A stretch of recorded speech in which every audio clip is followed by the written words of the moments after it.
Halo, saya Helmi Arman. Saya Chief Economist Citibank untuk Indonesia dan Vietnam.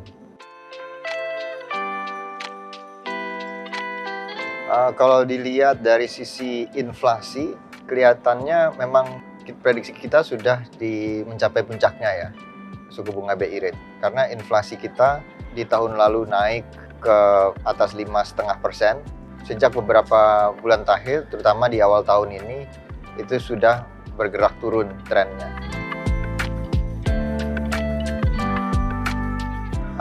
Faktor lain yang juga menentukan arah suku bunga itu adalah stabilitas nilai tukar. Nah, tahun lalu stabilitas nilai tukar kita memang kondisinya lebih menantang ya, karena tahun lalu itu terjadi kenaikan suku bunga di Amerika Serikat yang sangat drastis. Dari suku bunga Amerika Serikat naik dari 0% terus ke arah 4%. Nah, tapi sekarang suku bunga Amerika memang masih juga sedang naik, tetapi magnitude dari kenaikannya itu tidak sebesar tahun lalu.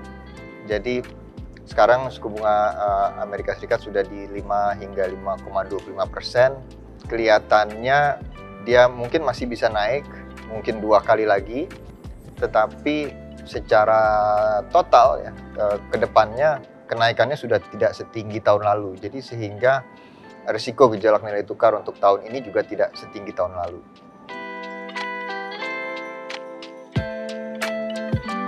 Menurut kami tidak, karena kita harus lihat juga apa yang dinamakan suku bunga real, yaitu suku bunga kebijakan dikurangi inflasi.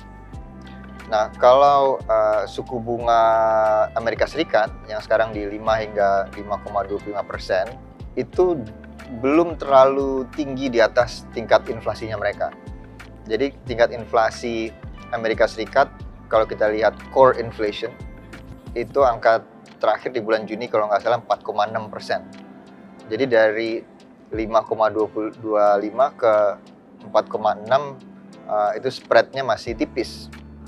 Sedangkan kalau suku bunga kebijakan Indonesia itu sekarang di 5,25%. Kalau dibandingkan dengan inflasi inti kita tuh sudah jauh di atas. Karena inflasi inti kita di bulan Juni kemarin itu sedikit di bawah 2,6%. Itu spreadnya sudah jauh lebih besar daripada spread antara bunga kebijakan dengan inflasi di Amerika. Oke, kalau dari sisi inflasi, saya rasa sudah ada lampu hijau ya, karena perkiraan kita di bulan September itu tingkat inflasi Indonesia itu akan kembali turun bahkan ke bawah 3%.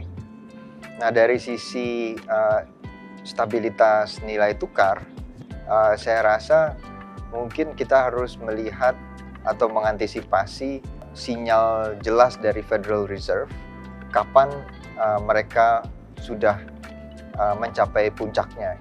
Jadi kalau Federal Reserve atau Federal Funds Rate sudah mencapai puncaknya, dugaan kita sebelum akhir tahun sudah mencapai puncaknya, seharusnya arus modal ke negara-negara berkembang itu makin deras, dan itu akan membantu stabilitas nilai tukar rupiah.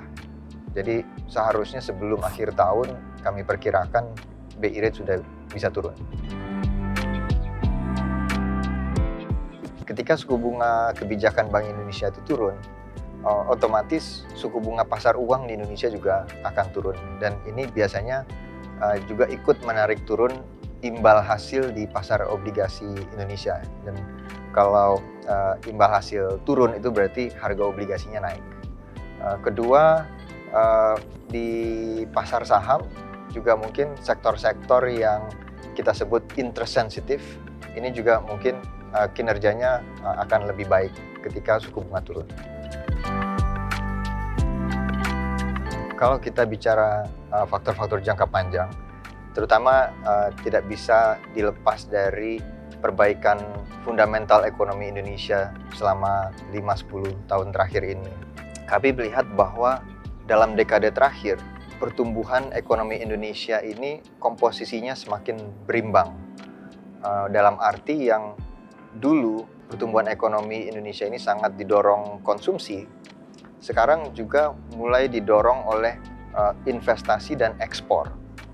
Akibat dari kenaikan peranan investasi, misalkan investasi infrastruktur, ini membantu menurunkan inflasi dari seenggaknya dari dua aspek ya. Pertama, dengan pembangunan infrastruktur transportasi, biaya logistik di Indonesia bisa turun.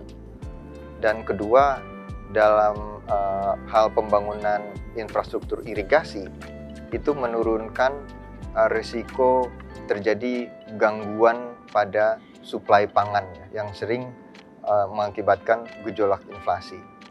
Nah, jadi dengan membaiknya pertumbuhan, komposisi atau struktur pertumbuhan ekonomi ini, dan ini diiringi dengan penurunan tingkat inflasi dalam jangka panjang atau gejolak inflasi dalam jangka panjang, maka seharusnya tren suku bunga di Indonesia juga secara struktural akan mengalami penurunan.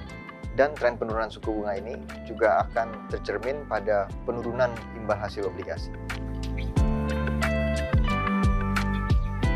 Oke, pertama, pemulihan pertumbuhan ekonomi di Indonesia pasca COVID itu juga terjadi seiring dengan perbaikan pada struktur pertumbuhan ekonomi kita. Seperti yang tadi kita sudah bahas, yang tidak hanya lagi didorong konsumsi, namun juga didorong oleh sektor ekspor.